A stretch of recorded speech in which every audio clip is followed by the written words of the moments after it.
Știți, în viață se întâmplă foarte multe lucruri, și bune și rele.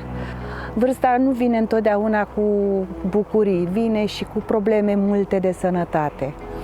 A fost un moment de cumpănă la început. Soțul meu a devenit imobilizat la pat.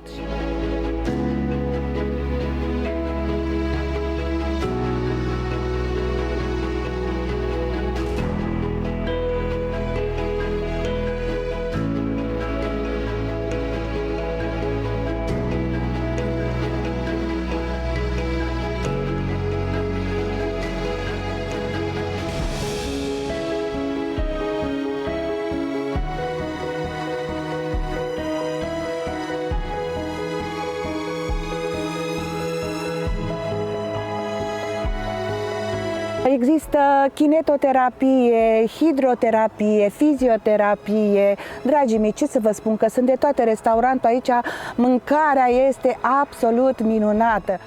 Avem locuri de socializare cu alți oameni, pacienți care sunt aici.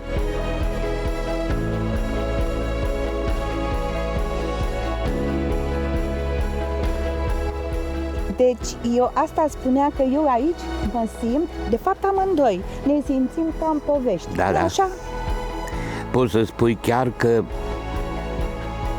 aici nu îmbătrânești niciodată. Ce bine!